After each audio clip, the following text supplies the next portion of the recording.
सामने मूर्ख लोग नहीं बैठे हैं। श्रोता वक्ता से अधिक ज्ञानी होता है साहब।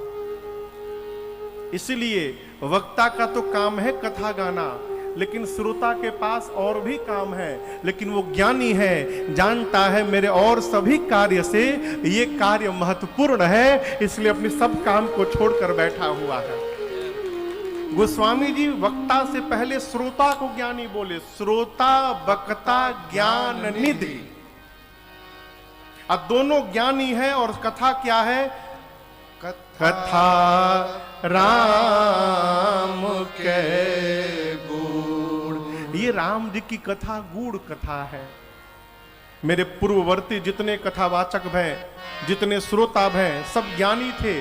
गोस्वामी जी कहते मैं किमि समझाऊं मैं जीव जड़ है कलिमल ग्रसित विमूढ़।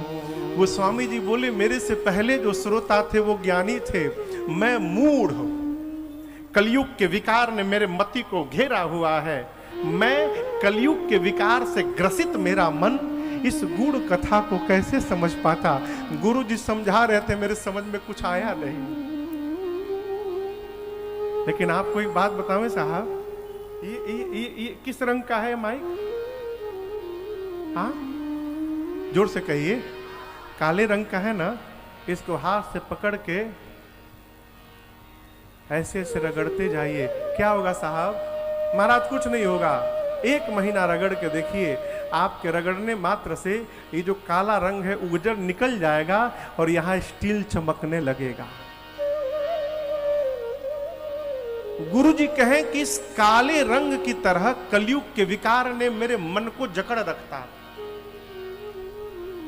किमि समझाओ मैं जीव जड़ जड़मती कली मल ग्रसित विमूढ़। विमूढ़ था, मैं कैसे समझता। लेकिन गुरु जी ने रगड़ना नहीं बंद किया हो। गुरु जी रगड़ते रहे। गुरु जी ठान के बैठे थे, जब तक चमकाऊंगा नहीं तब तक छोड़ूंगा नहीं। गुरु जी अरे तदपि कही गुरु बारहि बारा, तदपि कही गुरु बारहि बारा, समुझि परे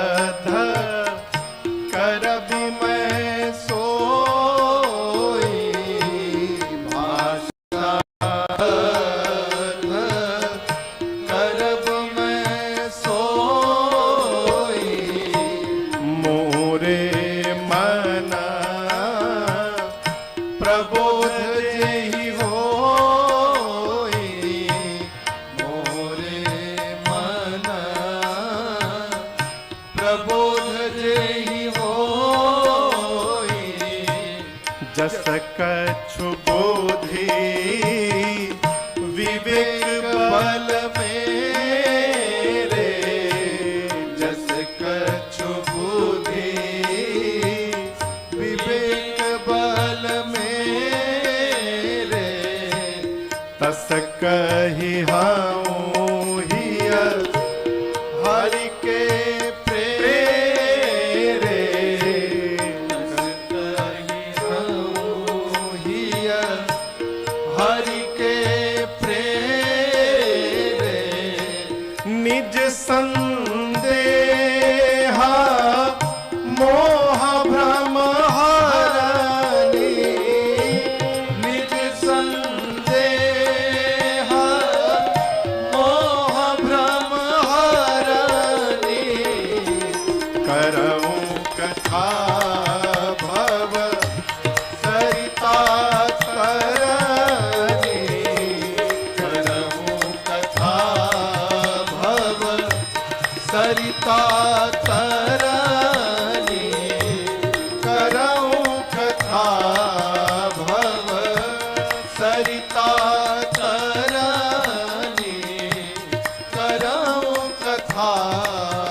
गोस्वामी जी कहते हैं मेरी समझ में कुछ आया नहीं, लेकिन गुरु जी हार ही नहीं माने।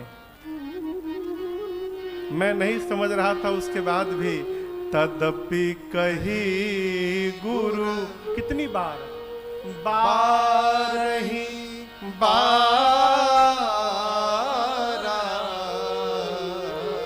मेरे गुरु जी ने मेरे हाथ को नहीं छोड़ा साहब।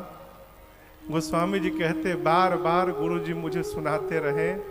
और याद रखिएगा, किसी नल में यदि बूंद बूंद पानी टपक रहा हो तो 1 साल बाद देखिएगा वो पानी जहां गिरता है वहां पत्थर में भी छिद्र हो जाता है। गोस्वामी जी बोले गुरु जी अमृत टपकाते गए कान में, और बार बार जैसे अमृत टपकता गया हो, जो भ्रम का मोह का दरवाजा लगा था, इस भगवत कृपा की बूंद ने उस दरवाजे में छिद्र कर दिया।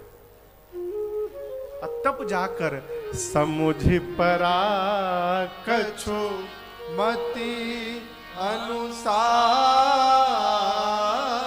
यहां दर्शन करिए, गोस्वामी जी कहते हैं बार बार गुरु जी के कहने पर मुझे पूरा नहीं समझ में आया। बागला जी कितना समझ में आया? थोड़ा सा है। गोस्वामी जी कहते हैं थोड़ा सा मेरे समझ में आया है, और जो मेरे समझ में आया है उसी को मैं यहाँ लिखने जा रहा हूँ। भाषा बद्ध करब मैं सोई, मोरे मन प्रबोध जही होई। अब यहाँ दर्शन करिए, गोस्वामी जी ने यहाँ जो लिखा है, बाबा कहते वो मुझे थोड़ा सा समझ में आया था वो लिख रहा हूँ।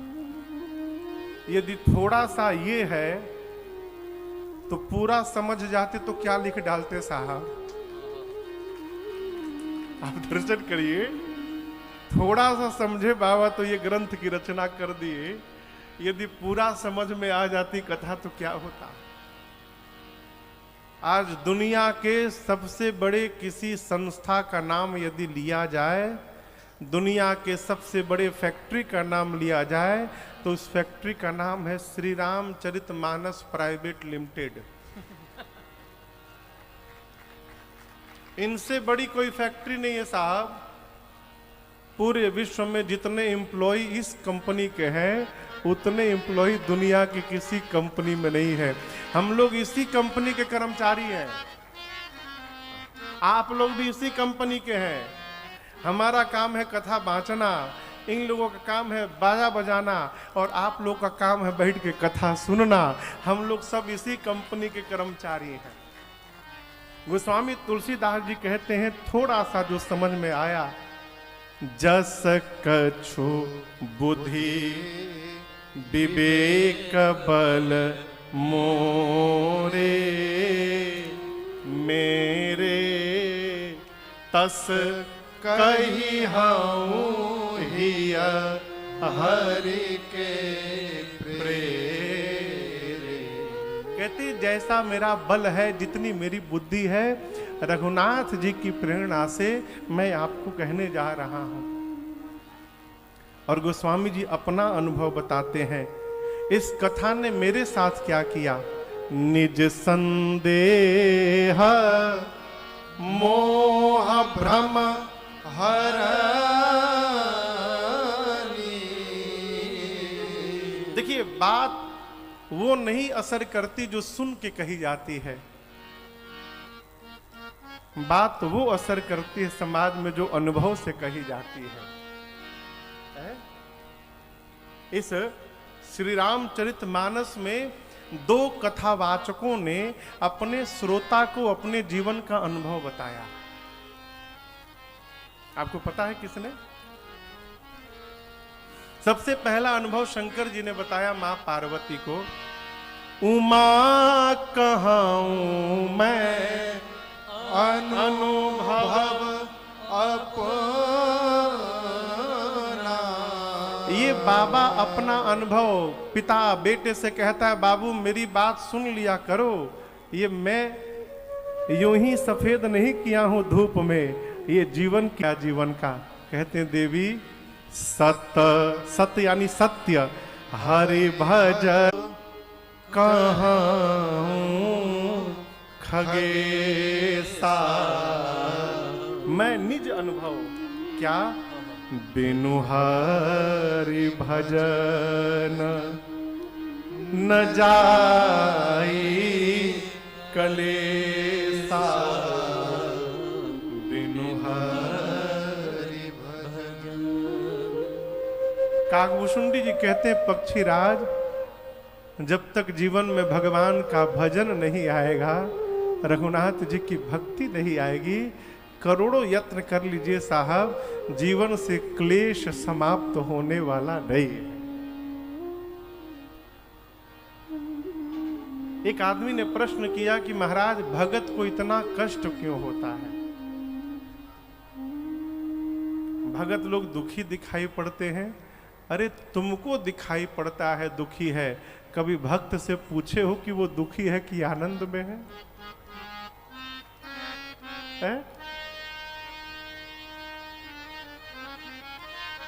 धारणा क्या है समाज में? हम कथा सुनेंगे, हम भजन करेंगे, हम दर्शन करेंगे, पूजा करेंगे तो जीवन में कोई कष्ट नहीं आएगा। भ्रम में मत रहिएगा, भ्रम में मत रहिएगा। राम जी को रावण को मारने के लिए अयोध्या से नहीं जाना था। राम जी अयोध्या में बैठ के बाण चलाते, अब वो बाण जाता लंका में, रावण को समाप्त करके चला आता।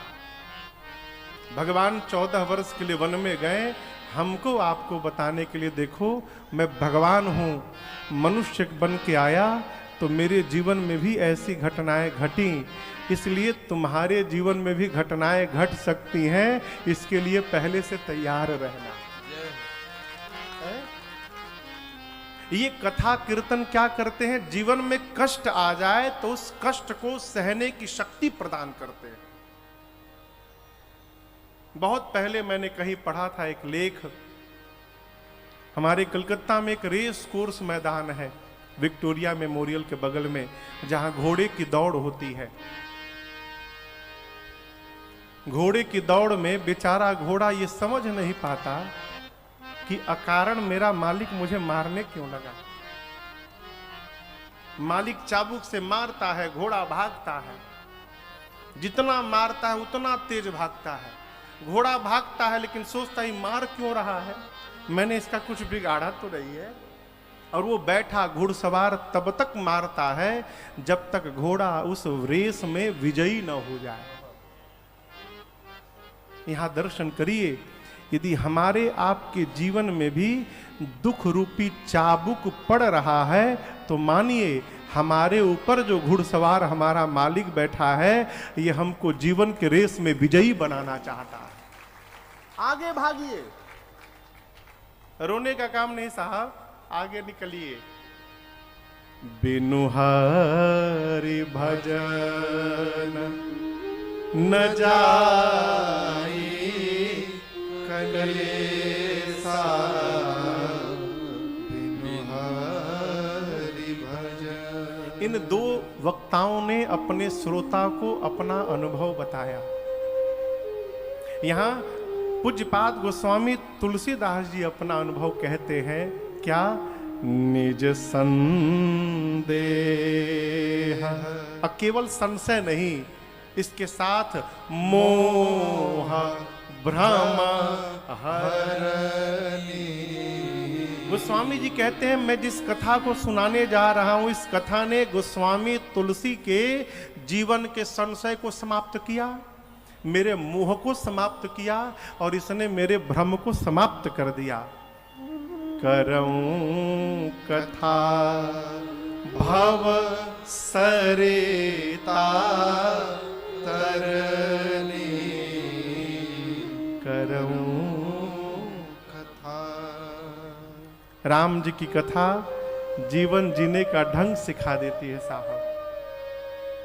एक श्रेष्ठ व्यक्तित्व को परिवार में कैसा होना चाहिए, पिता को कैसा होना चाहिए, एक भाई को कैसा होना चाहिए, एक सदगुरु को कैसा होना चाहिए, एक मित्र को कैसा होना चाहिए, यहाँ तक एक शत्रु को कैसा होना चाहिए, यदि सीखना है तो राम जी की कथा की शरण में आना पड़ेगा। राम जी और रावण के बीच युद्ध चल रहा था बागला जी। भगवान ने एक दिन ऐसा बाण चलाया कि रावण के जितने आयुध थे सारे आयुध एक ही बाण में कट गए। रावण के शरीर में बाण लगा, रावण रथ से नीचे गिर गया। निहत्था होकर रावण धरती पर गिर पड़ा। भगवान गए रावण के पास। रावण को लगा कि रावण आज तुम्हारे जीवन का आखिरी क्षण आ गया है, अब तो राम समाप्त कर देंगे। भगवान ने देखा रावण शरीर धरती पर गिरा है। राम जी ने कहा, दशानन आप थक गए हैं, ये आवश्यक नहीं कि युद्ध का निर्णय आज ही निकाल लिया जाए, आपको विश्राम की अति आवश्यकता है। इसलिए अपने रथ पर बैठिए और लौटिए अपने लंका में, जाइए रात में विश्राम करिए, कल प्रातः काल ऊर्जा के साथ आइएगा, फिर से लड़ा जाएगा, मैं यहीं पर हूं। राम जी बोल के चले गए। रावण जब रात में महल में गया तो अपने कमरे में दरवाजा बंद करके रोने लगा, रो रहा था। मंदोदरी आई, मंदोदरी ने देखा मेरे पति के नेत्र में आंसू। कहा, प्रभु जीवन में पहली बार आपके नेत्र में आंसू देखा मैंने, आपके रोने का कारण? रावण ने कहा, प्रिय आज मुझे राम के स्वभाव ने रुला दिया। आज मुझे पता चला राम मर्यादा पुरुषोत्तम तो है ही, यदि शत्रुता में देखा जाए तो राम एक श्रेष्ठ शत्रु भी आज अपने आप को बना लिए। आज मुझे पता चल गया मैं राम का शत्रु हूं। आज चाहते तो राम मुझे समाप्त कर सकते थे, लेकिन देखो राम को अपने शत्रु के भी विश्राम की चिंता रहती है। उन्होंने मुझे मारा नहीं, मुझे विश्राम करने के लिए भेज दिया। ये चरित्र कहां से जीवन में उतरेगा? केवल इस राम कथा को श्रवण करके। मनुष्य को कैसा होना चाहिए? श्लोक कहता है, एषाम न विद्या न तपो न दानम ज्ञानम न शीलम न गुणो न धर्मः ते मर्त्य लोके भूरि भार भूता मनुष्य रूपेण मृगाश्चरन्ति। जिसके पास न विद्या है, एषाम न विद्या न तपो न दानम, न तप है न दान है, ज्ञानम न शीलम न गुणो न धर्म, न ज्ञान है न शील है न गुण है न जीवन में धर्माचरण है। कहते हैं ते मर्त्य लोके भूरि भार भूता, वो इस मृत्यु लोक में पृथ्वी पर भार है, व्यर्थ में है। मनुष्य रूपेण मृगाश्चरन्ति, मनुष्य के रूप में पशुवत जी रहा है, वो मनुष्य कहलाने का अधिकारी ही नहीं है।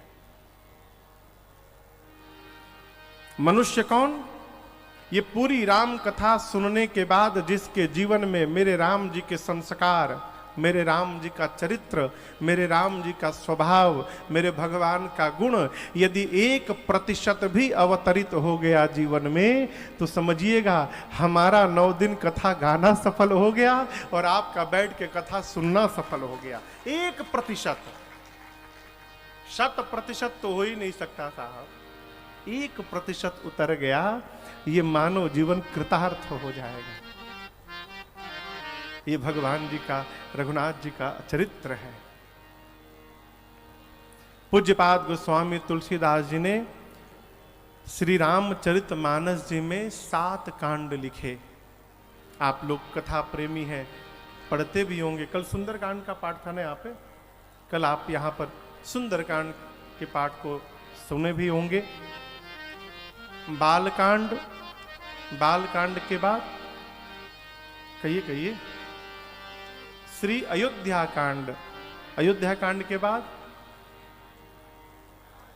श्री अरण्य कांड, अरण्य कांड के बाद श्री किष्किंधा कांड, श्री किष्किंधा कांड के बाद श्री सुंदर कांड, श्री सुंदर कांड के बाद लंका कांड जिसे युद्ध कांड कहा गया, और मानस का 7वां कांड है उत्तर कांड।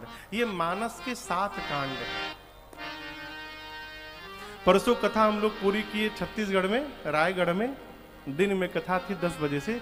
उसके बाद चले गए झारसुगड़ा उड़ीसा। उड़ीसा से जहाज थी हमारी कलकत्ता की, तो थोड़े समय पहले पहुंच गए थे, जहाज भी लेट हो गई 45 मिनट। तो और एयरपोर्ट में लाउंज में बैठे थे, तो जो वहाँ के टर्मिनल मैनेजर थे एयरपोर्ट के अधिकारी, वो आके बैठ गए।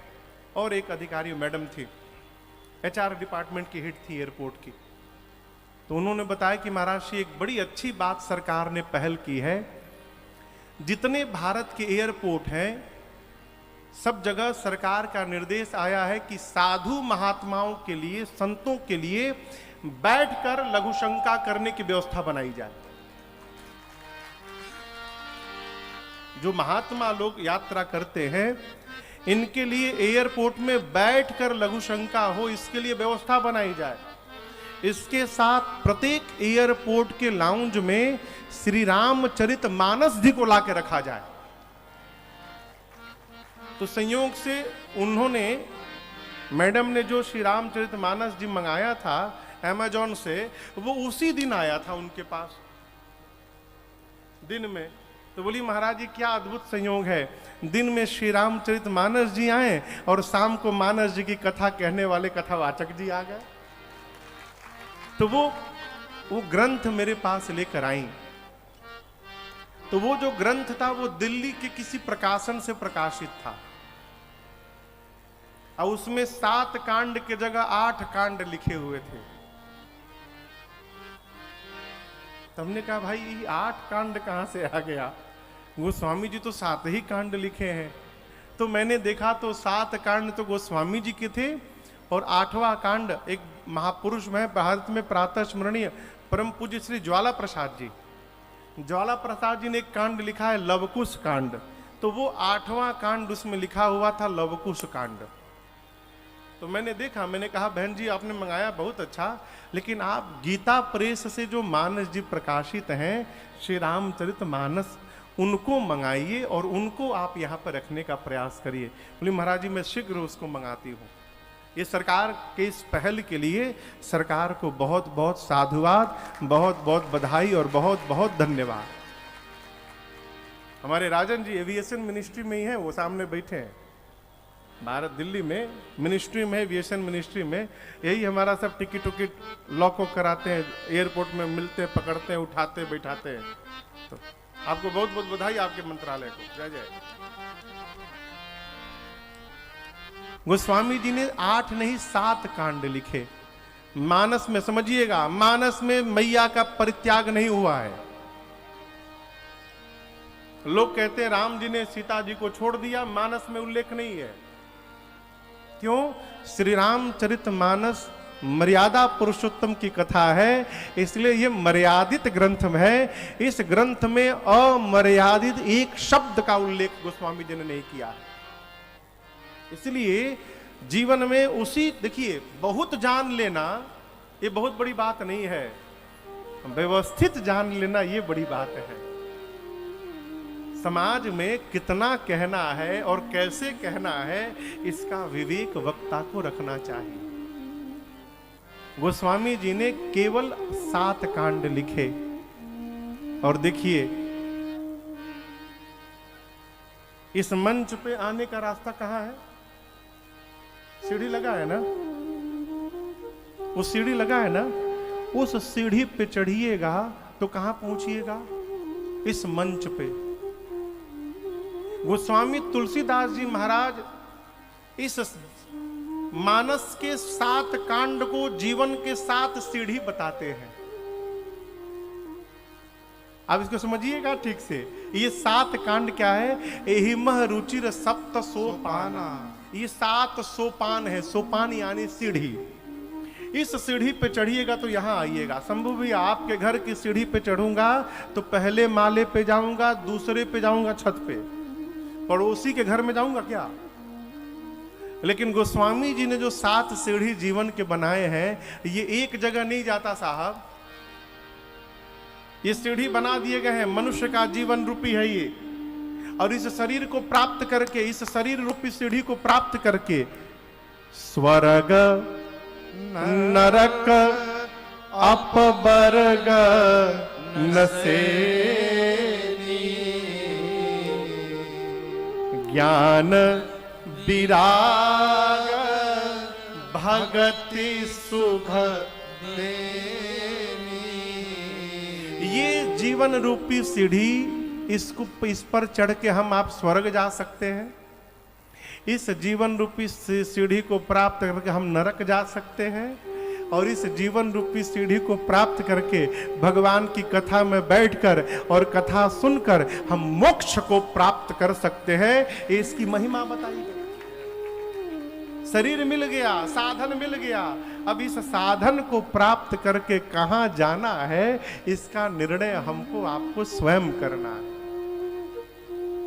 मुंह मिला है वो, इस मुख में हम भगवान का नाम निकाले कि इस मुख से गाली निकाले, इसका निर्णय हमको आपको करना है।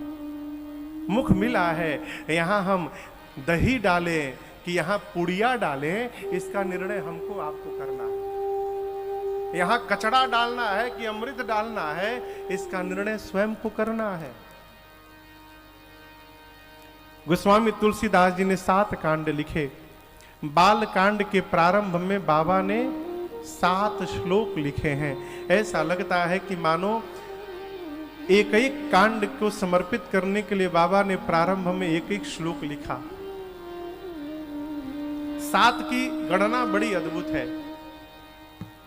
राग कितने हैं, स्वर कितने हैं? 7। सा रे ग म प ध नी, बस ना सा नहीं, सा पहले वाला ही आ गया। यही 7 स्वर हैं। इसमें एक कड़ी है मां, 2 शुद्ध हैं सा और पा। कितने बचे? 4 कोमल है। रे कोमल है, ग कोमल है, ध कोमल है, नी कोमल है। यही है ना? थोड़ा थोड़ा हम भी जानते हैं। स्वर कितने हैं? 7। सप्ताह कितने हैं? 7। रंग कितने हैं साहब? 7। गोस्वामी जी ने जिस राम कथा को लिखी उसमें कांड कितने हैं? 7। किसी ने पूछा महाराज किस दिन पढ़ना चाहिए? गोस्वामी जी ने 7 कांड लिखे हैं। 7 दिन है, जिस दिन आपकी मति पढ़ने के लिए कह दे उसी दिन से प्रारंभ हो जाइए। जिस दिन आपका मन करे उसी दिन से शुरू कर जाइए। महाराज खाली पेट पढ़ना है कि भर पेट? जिसमें आपको आनंद आवे। खाली पेट पढ़ रहे हैं और पेट में चूहा कुड़कुड़ाने लगे तो पढ़ने में मन नहीं लगेगा साहब। तो खा के पढ़िए। खाने के बाद यदि नींद लगने लगे तो बिना खाए पढ़िए। देखिए लोग ये तो बताते ऐसे नहीं करना चाहिए, वैसे नहीं करना चाहिए। कैसे करना चाहिए कोई नहीं बताता। कई लोग कहते हैं महाराज बाथरूम में भगवान का नाम लिया जाए कि न लिया जाए। और कहीं बाथरूम में प्राण निकल गया तो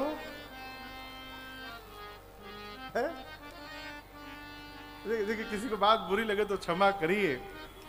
जिस दिन मन करे, सवेरे मन करे सवेरे पढ़िए, रात में मन करे रात में पढ़िए, दोपहर में मन करिए दोपहर में पढ़िए, गाड़ी में मन करे गाड़ी में पढ़िए, बिस्तर पे मन करे बिस्तर पे पढ़िए। कैसे पढ़ना है इस पर मत समझिए, पढ़ना है इस पर जोर दीजिए और पढ़ना प्रारंभ करिए। गोस्वामी जी ने 7 कांड लिखे। बाल कांड के प्रारंभ में बाबा ने पहला श्लोक लिखा, वर्णानामर्थ संघाना रसानाम छंद सामपि मंगलानां च करतारो वंदे वाणी विनायको। प्रथम श्लोक में देखिए यहां पर गोस्वामी जी ने मानस को प्रारंभ किया वर्ण से।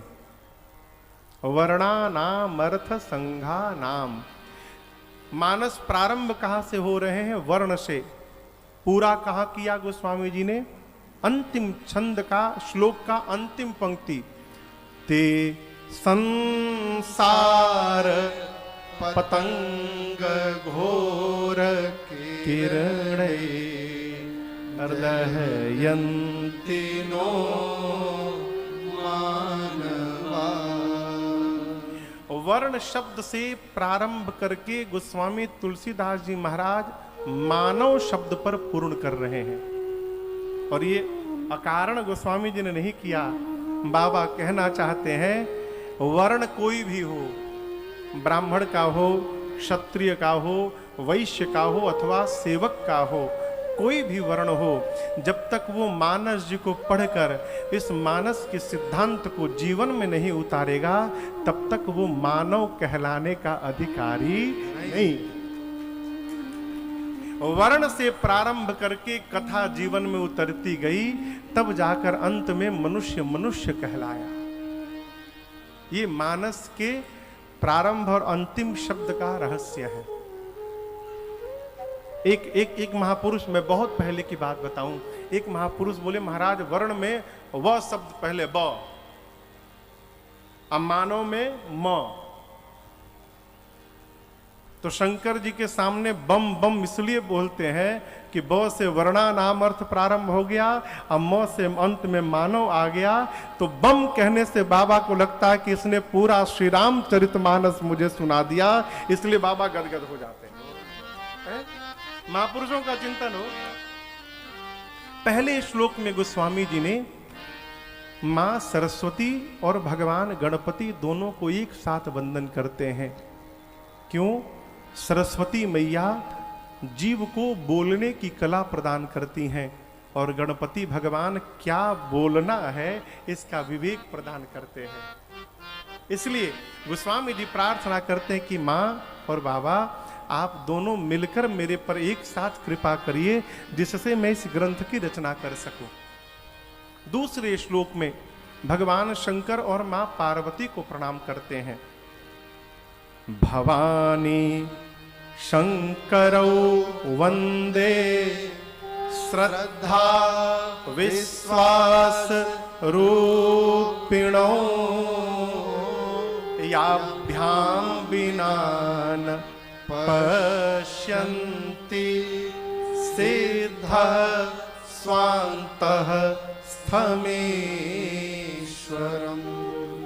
भवानी शंकरौ वंदे, शंकरौ यानी उभौ, दोनों। कौन? पार्वती जी और शंकर जी, आप दोनों को मैं प्रणाम करता हूं। क्यों प्रणाम करता हूं? पार्वती जी श्रद्धा है और शंकर जी विश्वास है। ये बड़ी अद्भुत बात है। अब तो लोग बुला के कथा सुनने लगे। जब हम लोग कथा प्रारंभ किए अरुण भैया, एक बार कथा गाकर 4-4 महीना घर में बैठे रहते थे। कोई बुलाता ही नहीं था, कोई जानता ही नहीं था, कैसे बुलाएंगे। लेकिन आपको बताऊं, उस समय भी एक बार मन में कभी ये संशय नहीं आया हम लोगों के कि यदि कोई कथा नहीं कराएगा तो हम लोग करेंगे क्या। सौंप दिया था, अरे जहां ले चलोगे वहीं मैं चलूंगा, जहां ले चलोगे वहीं मैं चलूंगा, जहां नाथ रख दोगे, जहां नाथ रख दोगे वहीं मैं रहूंगा, जहां ले चलोगे वहीं मैं चलूंगा, जहां ले चलोगे वहीं मैं चलूंगा। न कोई उलय है ना कोई अर्जी, कर लो करा लो तुम्हारी जो मर्जी, न कोई उलय है ना कोई अर्जी, कर लो करा लो तुम्हारी जो मर्जी, कहना भी होगा तो कहना भी होगा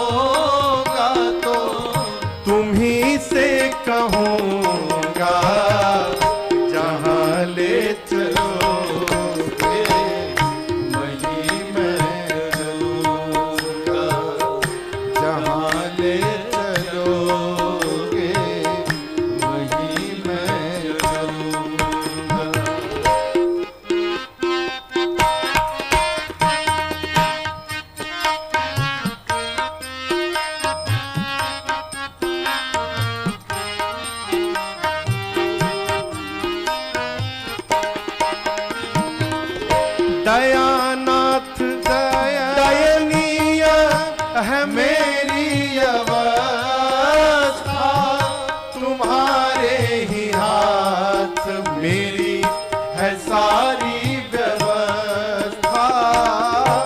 दयानाथ दयानिया मेरी अवस्था, तुम्हारे ही हाथ मेरी है सारी व्यवस्था। सहाओगे नाथ जो भी, सहाओगे नाथ जो मैं खुशी से सहूंगा। जहाँ ले चलोगे वहीं मैं चलूंगा। जहाँ ले चलोगे वहीं मैं चलूंगा। जहाँ नाथ रख दोगे, जहाँ नाथ रख दोगे मैं वहीं मैं रहूंगा। जहाँ ले चलोगे वहीं मैं चलूंगा। जहाँ ले चलोगे वहीं मैं चलूंगा। जहाँ ले चलोगे वहीं मैं चलूंगा। ये क्या है? ये विश्वास। जीवन में कोई भी कार्य करिए, लेकिन कार्य को प्रारंभ करने से पहले स्वयं को विश्वास में लाइए कि ये कार्य अवश्य पूर्ण होगा। और विश्वास कैसे होगा माई बाप? जब आपको अपने द्वारा किए गए कार्य पर श्रद्धा उत्पन्न होगी, तब विश्वास अपने आप प्रगाढ़ हो जाएगा। जहां श्रद्धा नहीं है वहां विश्वास होने वाला नहीं है। जहां मेरी मां भवानी नहीं है वहां भगवान शंकर होने वाले नहीं। पार्वती जी श्रद्धा है, भगवान शंकर विश्वास है। कोई भी कार्य करिए उसमें श्रद्धा रखिए, अपनी श्रद्धा रखिए। हम लोग प्रारंभिक दौर में कोई कथा कराता नहीं था साहब। एक बार कहीं कथा करने जाते थे तो वहीं से अगल बगल की एक दो कथाएं मिल जाती थी और वहां फिर अगले साल फिर कथा होती थी। राघव जी की करुणा ऐसी रही साहब, एक बार जहां गए वहां अगली साल फिर गए, तीसरी बार यही आए हैं। उस समय भी मन में एक बार भी नहीं आया हम लोगों के कि कोई कथा नहीं कराएगा तो हम लोग क्या करेंगे। मन में विश्वास था, यात्रा में है। अरे कहियो न कहियो बरसी सेवाते, एक दिन आई हरि जी के पाती।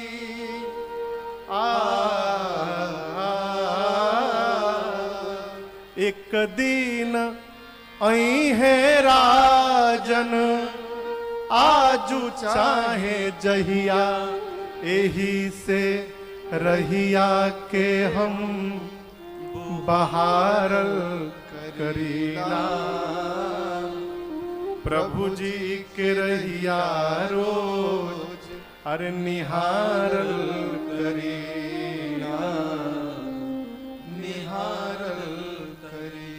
विश्वास में रहिए, विश्वासम फलदायकम। मेरी माँ श्रद्धा है और भगवान शंकर विश्वास है।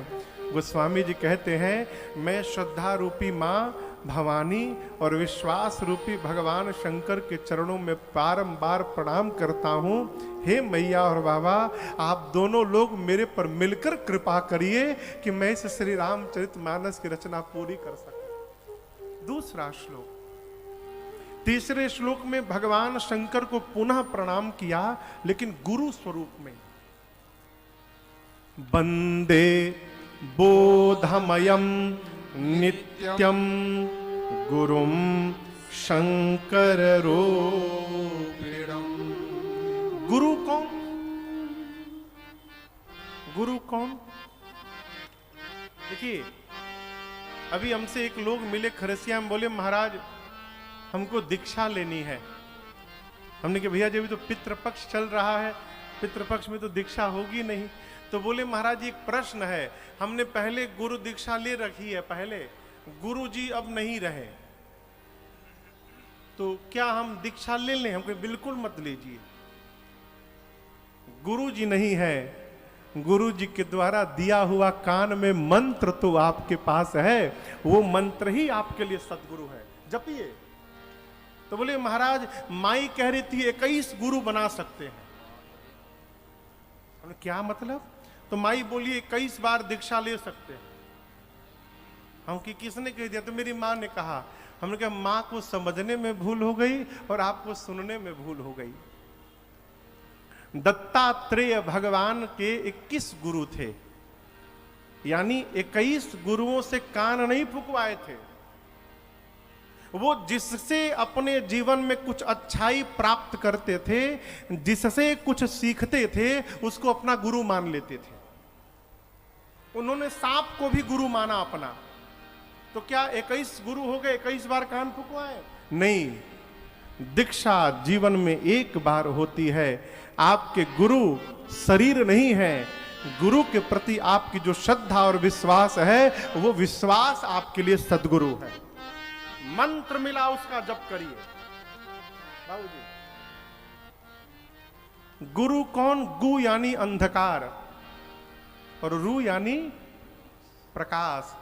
जो हमारे जीवन के अंधकार को प्रकाश में परिवर्तित कर दे, उस सत्ता का नाम है सदगुरु। जो अंधकार को प्रकाश में बदल दे, अंधकार हटा के प्रकाश न लाए। इसको समझिएगा, अंधकार बोल के कुछ होता ही नहीं है साहब।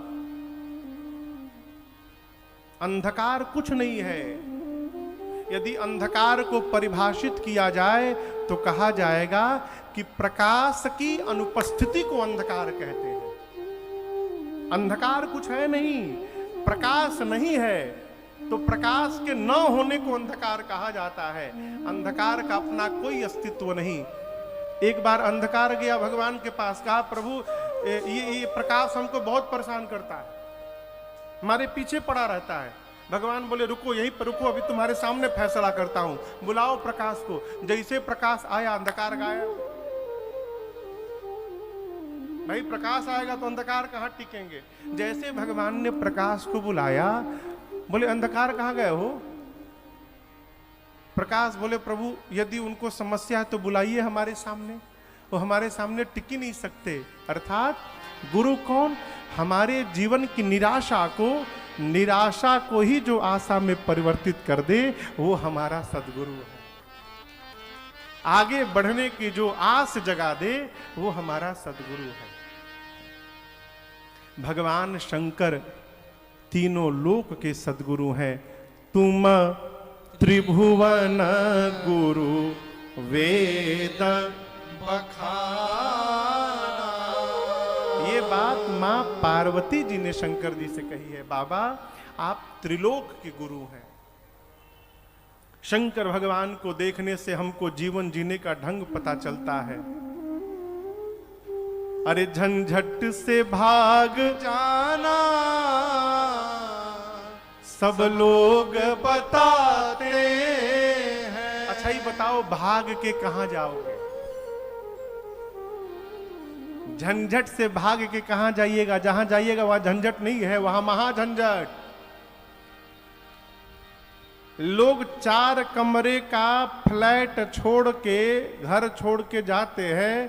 500 कमरे का आश्रम बन रहा है। आप सोचिए छूटा क्या क्या छोड़े? अरे झंझट से भाग जाना सब लोग बताते हैं। झंझट में बच के रहना, झंझट में बच के रहना। बाबा से सीख जाए, हर हाल में खुश रहना। कुछ नहीं है, न रहने के लिए घर है, न कोठी है, न झोपड़ी है, न गाड़ी है, न घोड़ा है, न जमीन है, न जायदाद है। एक महापुरुष हमको एमपी में बोले, महाराज पार्वती जी शादी करके गई, बाबा से बोली बाबा घर द्वार कुछ भी नहीं। बाबा बोले देवी प्लॉट तो बहुत खरीदा मैंने, लेकिन घर नहीं बना पाया। अब देखिए बाबा के कई प्लॉट है, पेड़ के नीचे प्लॉट, जहां पत्थर रख दीजिए वहीं शंकर भगवान बैठे हैं। शंकर जी बोले प्लॉट तो बहुत लिया लेकिन घर नहीं बनाया है? अरे हर हाल में खुश रहना मेरे बाबा से सीख जाए, हर हाल में खुश रहना। जो आया बाबा ने उसको सब कुछ दिया और अपने पास आनंद में रहते हैं। अरे धन धन भोला नाथ बांट दियो, धन धन भोला नाथ बांट दियो, तीन लोक एक पल भर में।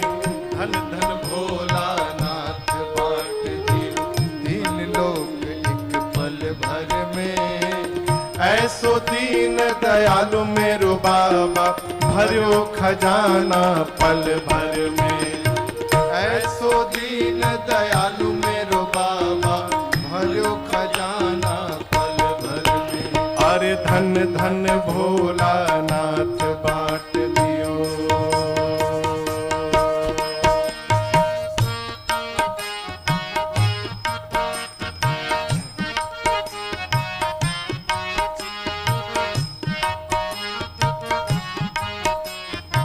बाबा ने किसको क्या दिया?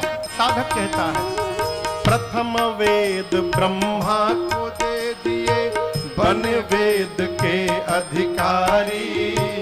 विष्णु को दिया चक्र सुदर्शन, लक्ष्मी सी सुंदर नारी।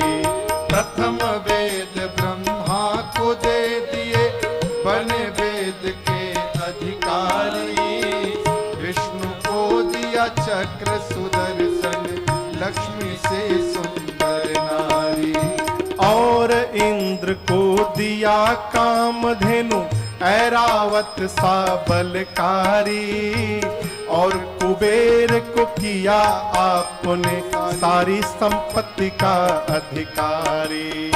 और इंद्र को किया कामधेनु, ऐरावत सा बलकारी।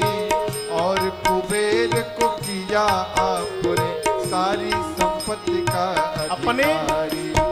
आप भजन में मस्त रहे, आप भजन में मस्त रहे। और भंग पिए नित खप्पर में। ऐसो दीन दयालु मेरो बाबा, भर्यो खजाना पल भर में। धन धन भोला नाथ बांट दियो, तीन लोक एक पल भर में। ऐसो दीन दयालु मेरो बाबा, भर्यो खजाना पल भर में। धन धन भोला नाथ बांट दियो, अरे धन धन भोला नाथ बांट दियो, अरे धन धन भोला नाथ बांट दियो। अपने पास में वस्त्र न रखते, हम मस्त रहे बाघंबर में। ऐसो दीन दयालु मेरो बाबा, भर्यो खजाना पल भर में। माई बाप, समाज की चिंता वही कर सकता है जो अपनी चिंता न करता हो। जो अपने बारे में सोच रहा है वो दूसरे के बारे में सोचने वाला नहीं है। मेरे भगवान शंकर हर स्थिति में आनंद में रहते हैं। ये आनंद कैसे आया? केवल एक सूत्र है, भगवान शंकर 24 घंटे भजन में रहते हैं। तुम पुनि राम राम दिन राती। हमारे महाराज श्री हमसे बार बार कहते हैं कि राजन, क्या कहा जा रहा है इस पर बाद में ध्यान देना, कौन कह रहा है इस पर पहले ध्यान देना। कहने वाला व्यक्ति कौन है, वो कितना प्रामाणिक व्यक्ति है। भगवान शंकर के बारे में ये बात मेरी मां भवानी बोल रही है, अर्धांगिनी। और याद रखिएगा, मनुष्य के बारे में जितना ठीक से पत्नी अध्ययन करती है दूसरा कोई नहीं कर सकता। क्यों? वो अंतरंग भाव में रहती है। घर के भीतर भी देखती है कि मेरा पति कैसे जी रहा है। और मेरी मां ने बाबा के लिए कहा, प्रभु तुम पुनि राम राम, केवल दिन में नहीं, दिन रात असादर जपहु अनंग आराते। हे काम शत्रु, आप दिन रात आदर पूर्वक राम राम जपते हैं। शिव जी के जीवन का ये भजन, इस भजन का प्रभाव है कि हर हाल में खुश रहते हैं। शंकर भगवान का ये गुण, शंकर भगवान का ये चरित्र, बाबा का ये स्वभाव उनके भक्तों के जीवन के अंधकार को प्रकाश में परिवर्तित करने के लिए समर्थवान है। इसलिए शंकर जी त्रिलोक के गुरु हैं। तुम त्रिभुवन गुरु वेद बखाना। भगवान शंकर के गुरु स्वरूप को गोस्वामी जी ने वंदन किया। चौथे श्लोक में आदि कवि बाबा वाल्मीकि जी और श्री हनुमान जी को वंदन किया। पांचवें में जगत जननी मेरी मां जानकी जी को वंदन किया। छठवें में प्रभु श्री राम जी को वंदन किया। और सातवें श्लोक में गोस्वामी जी कहते हैं कि मैंने इस ग्रंथ श्री रामचरितमानस की रचना कैसे की। नाना पुराण निगमागम सम्मतम यद रामायणे निगदितम क्वचिदन्यतो।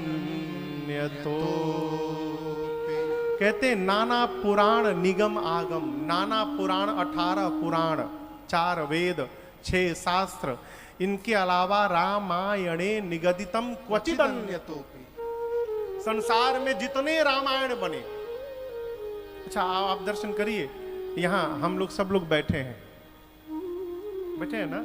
यदि कल्पना करिए हम लोग अपने अपने घर गए, घर वाले पूछे कि आज आपने कथा में क्या श्रवण किया, तो क्या सारे लोग एक ही बात बताएंगे? क्या बताएंगे? सब लोग अलग अलग बताएंगे। अरे आप सब लोग जहां बैठे वहां राजन भगवत कृपा से आपको सुना रहा है, सुनाने वाला एक है तो बताने वाले अलग अलग क्यों बता रहे हैं? इसलिए बता रहे हैं कि सबकी ये जो समझने वाली झोली है ना, ये बड़ी छोटी है। किसी को भजन समझ में आता है, किसी को प्रवचन समझ में आता है, किसी को डेकोरेशन समझ में आता है, किसी को भंडारे पर दृष्टि होगी, है ना? भंडारा है। हाँ, कई लोग यही सोच रहे हैं महाराज कम बंद करेंगे, 8 बजने वाला है, पेट में चूहा कूद रहा है, बंद हो तो मिले हमको। तो सबकी मति अलग अलग है साहब। सब लोग घर में जाएंगे तो अलग अलग कथा सुनाएंगे। अब समझिएगा, राम जी के साथ लीला में जितने लोग थे सबने एक एक रामायण लिखी। देखिए भोजन का नाम लिया, आ गया। मेरे बोलने की प्रतीक्षा में थे क्या भैया? जय हो। लगाइए लगाइए, भोग लगाइए। अब हम ज्यादा नहीं परेशान करेंगे आप लोगों को, हम समझ रहे हैं भोजन दिख गया है। अब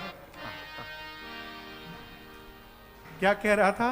राम जी के साथ लीला में जितने लोग थे, हनुमान जी महाराज, सुग्रीव जी महाराज, जामवंत जी, गव गवाक्ष, दुविध महेंद्र, गुरुदेव भगवान वशिष्ठ जी, सुतीक्षण महाराज, अगस्त्य जी, अब इसके बाद अत्रि मुनि, जितने लोग, महात्मा मुनि, कोल भील, जितने, सबने एक एक रामायण लिखी। सबने क्या क्या लिखा? जिसको जितना समझ में आए राम जी, जो जितनी यात्रा में था और जो जितना देख पाया उसने उतनी कथा लिखी। किसी के रामायण में किसी प्रसंग का विस्तार है, किसी के रामायण में किसी के प्रसंग का विस्तार है, सबने अलग अलग रामायण लिखी। रामायण कितने हैं? 100 करोड़ से ऊपर। रामायण शतकोटि अपारा, उसके भी आगे अपारा। राम रक्षा स्तोत्र में गुरुदेव भगवान विश्वामित्र जी कहते हैं, चरितम रघुनाथस्य शतकोटि प्रविस्तरम एकैक अक्षरम पुंसाम महापातक नाशनम। 100 करोड़ से ऊपर रामायण। गोस्वामी जी कहते हैं 18 पुराण, 4 वेद, 6 शास्त्र, इसके बाद जितने रामायण मुझे प्राप्त भय, मैंने सबके सार को निचोड़कर इस रामचरितमानस की रचना की है। सबके सारांश को निचोड़ा, क्योंकि स्वान्तः सुखाय तुलसी रघुनाथ गाथा भाषा निबंध मति मंजुल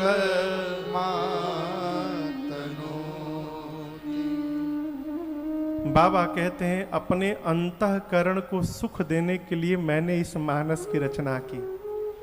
देखिए हम कथा सुना रहे हैं आपको, जब तक इस कथा को गाने में मुझे आनंद नहीं आएगा तब तक श्रोता को आनंद प्राप्त होने वाला नहीं है। हम तो सत्य बतावें आपसे साहब, ये घड़ी देख के हमको कथा बंद करनी पड़ती है, रिंधिया, नहीं तो सत्य बतावे कथा बंद करने का मन नहीं होता।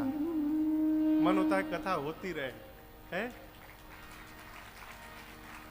लेकिन आप लोग डरिएगा मत, हम ऐसा भी करेंगे नहीं। भोग लग गया है। गोस्वामी जी स्वान्तः सुखाय तुलसी रघुनाथ गाथा, अपने अंतःकरण को सुख देने के लिए। यहाँ स्व के कई अर्थ हैं। स्व का अर्थ है आत्मा, स्व का अर्थ है आत्मीय, स्व का अर्थ है मानव। अपनी आत्मा के सुख के लिए, अपने लोगों के सुख के लिए, मानव जाति को सुख देने के लिए गोस्वामी तुलसीदास जी ने श्री रामचरितमानस की रचना की। इसके बाद पंचदेव उपासना में 5 सोरठे लिखे, फिर वंदनाक्रम प्रारंभ किया बाबा ने। ब्राह्मण गुरु चरण रज की वंदना की, ब्राह्मण समाज की वंदना की, संत समाज के गोस्वामी जी ने वंदना की। देखिए संतों को गोस्वामी जी चलता फिरता प्रयाग कहते हैं। प्रयाग जानते हैं कहां है? प्रयाग कहां है? इलाहाबाद में। बहुत सही। प्रयाग है उत्तर प्रदेश में। प्रयाग कहां है? योगी जी को बहुत बहुत धन्यवाद और साधुवाद, इलाहाबाद को हटाकर प्रयाग कर दिया। प्रयाग यानी पृथ्वी का प्रथम यज्ञ जहां संपादित हुआ था, प्रयाग, उस स्थान का नाम है प्रयाग। कहो, गोस्वामी तुलसीदास जी संत समाज को चलता फिरता प्रयाग कहते हैं। प्रयाग में स्नान करना हो तो आपको दिल्ली से जाना पड़ेगा प्रयाग, लेकिन संत रूपी प्रयाग में स्नान करने के लिए कहीं जाना नहीं है। सब ही सुलभ कहां, कब? सब दिन कहां? सब देशा।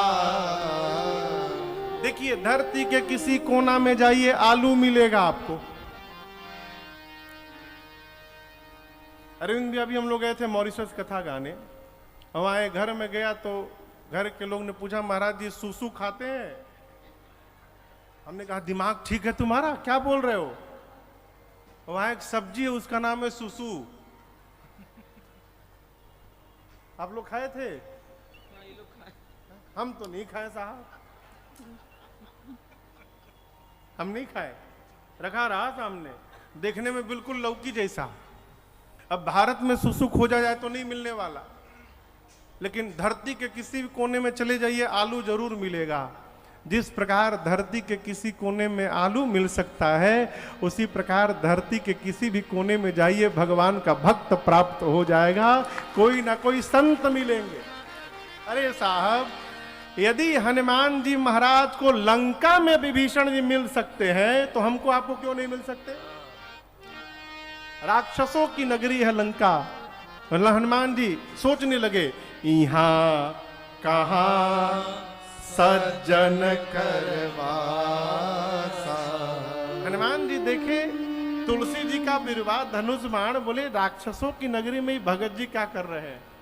तब तक तो राम राम बोली दिए। संत रूपी प्रयाग के लिए गोस्वामी जी कहते हैं, सब ही सुलभ सब दिन सब देशा। किसी भी दिन मिल सकते हैं, किसी भी देश में मिल सकते हैं, सबको मिल सकते हैं। कौन? संत। इसलिए कबीर जी कहते हैं, अरे संतन के संग लाग रे, तेरी अच्छे बनेगी। संतन के संग लाग रे, तेरी अच्छे बनेगी। अच्छी बनेगी तेरी, बढ़िया बनेगी। अच्छी बनेगी तेरी, बढ़िया बनेगी। खुल जाएंगे सब द्वार रे, तेरी अच्छी बनेगी। खुल जाएंगे सब द्वार रे, तेरी अच्छी बनेगी।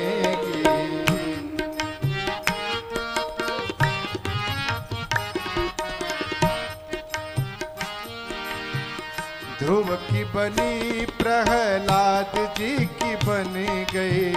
ध्रुव की बनी प्रहलाद जी की बन गए। ध्रुव की बनी प्रहलाद जी की बन गई।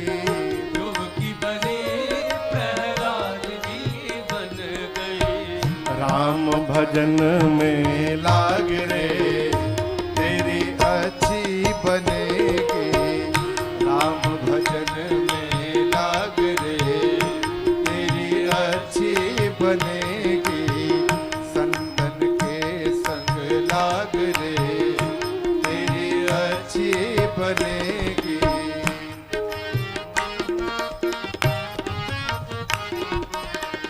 मोहन सा में अब तक सोया।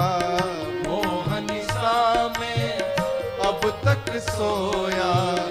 मोहन सा में अब तक सोया। मोहन सा में अब तक सोया। अब जाग सके तो जाग रे, तेरी अच्छी बनेगी। जाग सके तो जाग रे, तेरी अच्छी बनेगी। संतन के संग लाग रे, तेरी अच्छी बनेगी। कहत कबीर राम भजन में, कहत कबीर राम भजन में। कहत कबीर राम सुमिरन में। कहत कबीर राम सुमिरन में। अब पाग सके तो पाग रे, तेरी अच्छी बनेगी।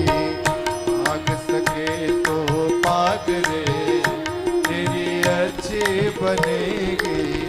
संतन के संग लाग रे, तेरी अच्छी बनेगी। बहुत सुंदर, क्या बात है। अरे संतन के संग लाग रे, सबकी अच्छी बनेगी। संत है।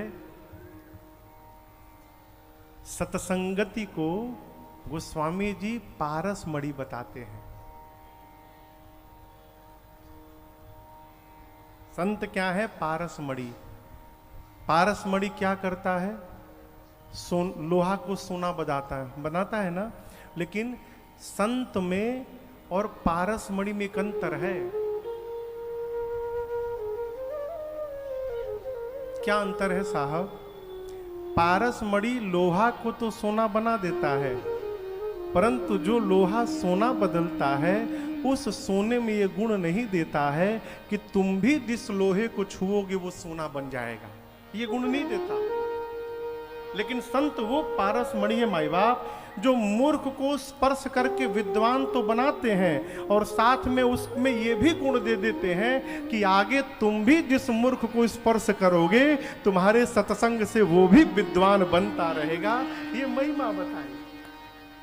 गोस्वामी जी ने संतों की महिमा गाई, भगवान के परिकर समाज को वंदन किया, भगवान के नाम को वंदन किया और सबको वंदन करके गोस्वामी जी कथा को तीर्थराज प्रयाग ले गए। प्रयाग में कैसे भरद्वाज जी ने याज्ञवल्क्य जी से प्रश्न पूछा और उनके प्रश्न पूछने पर श्री याज्ञवल्क्य जी ने क्या क्या कैसे सुनाया, इस प्रसंग को हम और आप कल की कथा में श्रवण करेंगे। कल की कथा का समय ठीक 4 बजे, हम 3:45 तक यहाँ पर आ जाएंगे। ये चांदनी चौक का जाम तो भगवान मालिक है। 100 मीटर में आज हम करीबन आधी घंटा फंसे रहे और अजय बाबू हमको महाराज वो योयो का बोर्ड दिखाए वहीं से घूमना है। योयो का बोर्ड बीत गया, घूमने वाला ही नहीं। तब तक फिर महाराज वो नोवेल्टी का बोर्ड वहां से घूमना है। हम आशा बधाई कि वहां से घूम ही जाएंगे। हम बोले भैया हम पैदल चले जा रहे हैं। मतलब नहीं नहीं बैठे रहिए। 100 मीटर में हमको लगा है करीबन 40 मिनट आने में, तो हम टाइम देख लिए हैं। अब कल से वो 40 मिनट पकड़ के हम आएंगे। तो हम प्रयास करेंगे कि 3:45 तक यहाँ आ जाएं और उसके बाद 4 बजे से हम और आप कल यहाँ पर भूत भावन भगवान शिव और माँ पार्वती के विवाह की कथा हम और आप गाएंगे, श्रवण करेंगे। तो कल बाबा के विवाह में आप सबको मेरा सादर आमंत्रण है। अब विवाह के बाद भोजनों मिली चकाचक। तो कल बाबा के विवाह में हम और आप आते हैं। तब तक के लिए हरे राम राम राम सीता राम राम राम, हरे राम राम राम सीता राम राम राम, हरे राम राम राम सीता राम राम राम, हरे राम राम राम सीता राम राम राम, हरे राम राम राम सीता राम राम राम, हरे राम राम राम सीता राम राम राम।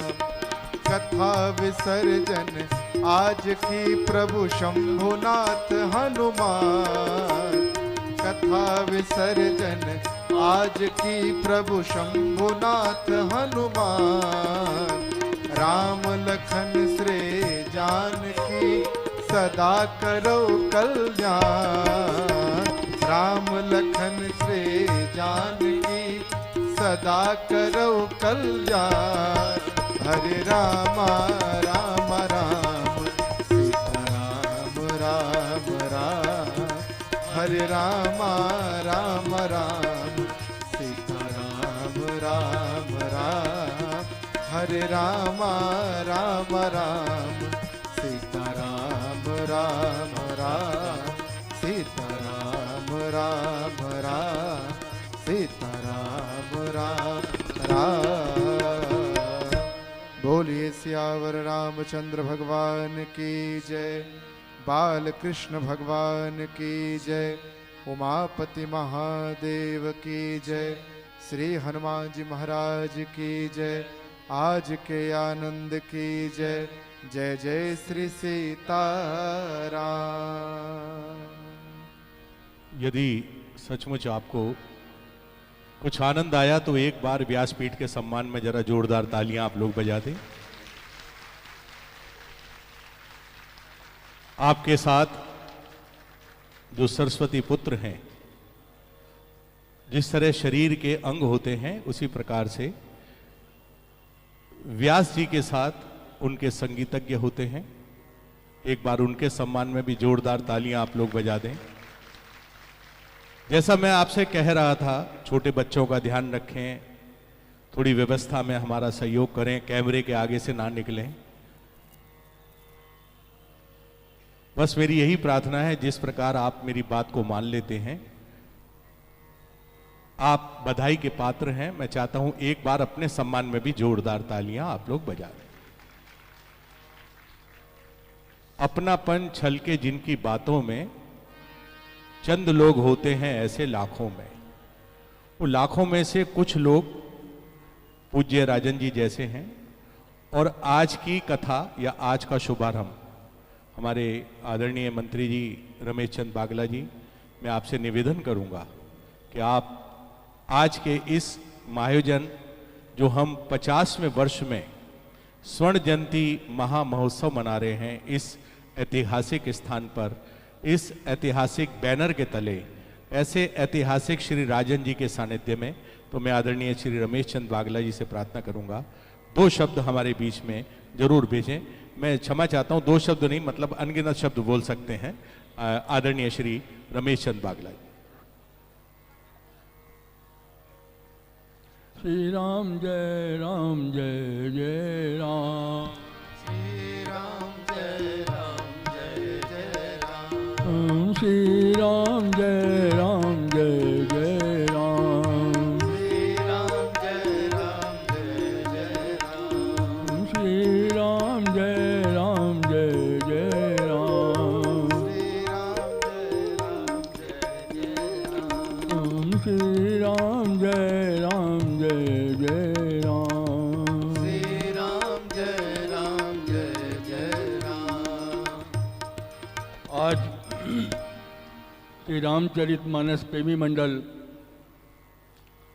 50वां राम कथा आयोजन करने जा रहा है। ये राम कथा पिछले लगातार 50 सालों से चलती चली आ रही है। जैसा महाराज जी ने बताया था कि पिछले 2 साल कोरोना काल के अंदर काफ़ी दिक्कतें रहीं, परेशानी रही, फिर भी मंडल ने अपने क्रम को नहीं तोड़ा और किसी भी रूप के अंदर राम कथा शुरू रही।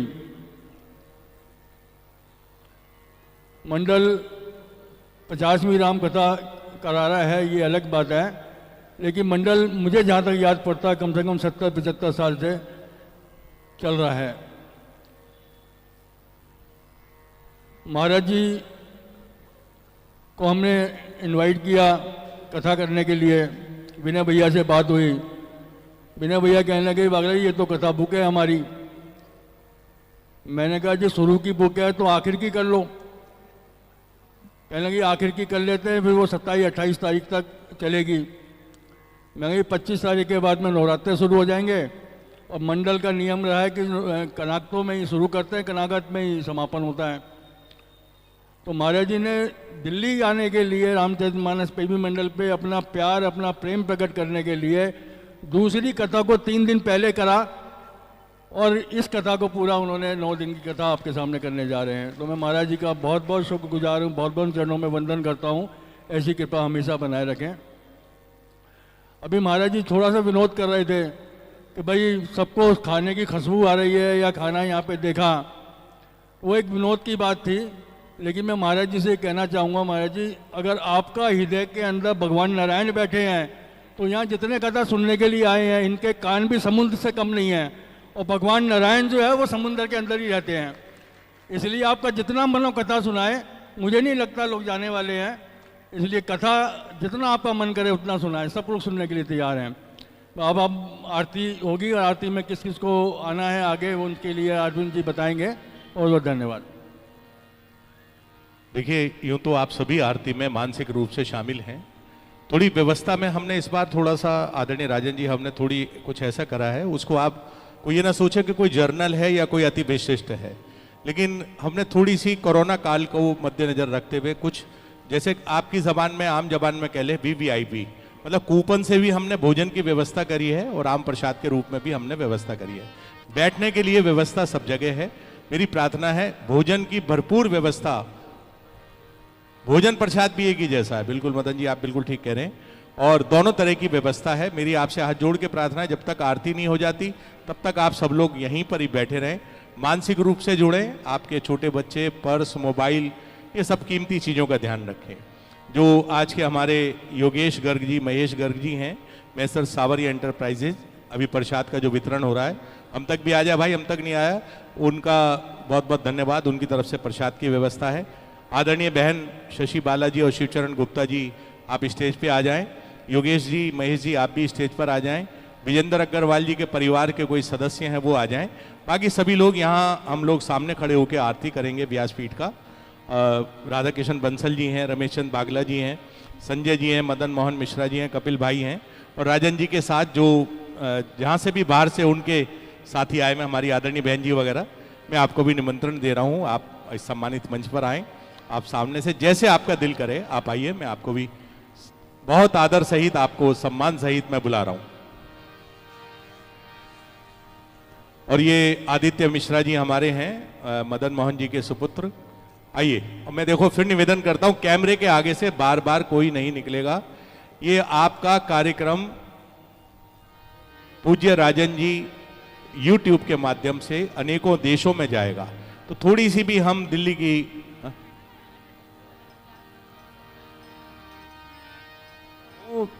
पूज्य राजन जी YouTube आप सर्च करेंगी, 1 मिनट के अंदर ही भी सारा प्रोग्राम आ जाए। आइए आरती में शामिल।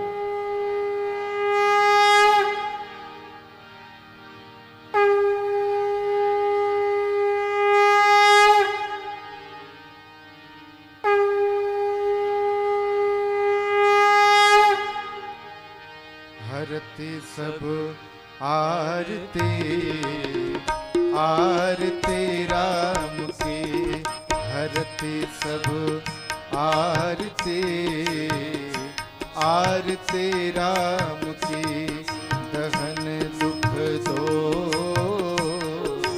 निर्मूल निकाम की, दहन दुख दो निर्मूल निकाम की,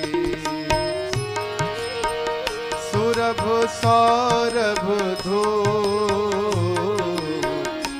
दीप बरमालिका, उड़त अग विहंग सुमे ताल कर तालिका, हरती सब आरती आरती राम की, भक्त हृदय भवना अज्ञान तमहारिणी, विमल विज्ञानमय तेज विस्तारिणी, हरती सब आरती आरती राम की, मोह मद को कली कंज हिम जामिनी, मुक्ति की दूतिका देह दुति दामिनी, हरती सब आरती आरती राम की, प्रणत जन कुमुद बना इंदु कर जालिका, तुलसी अभिमान नहीं से बहु कालिका, हरती सब आरती आरती राम की, आरती राम की, आरती राम की।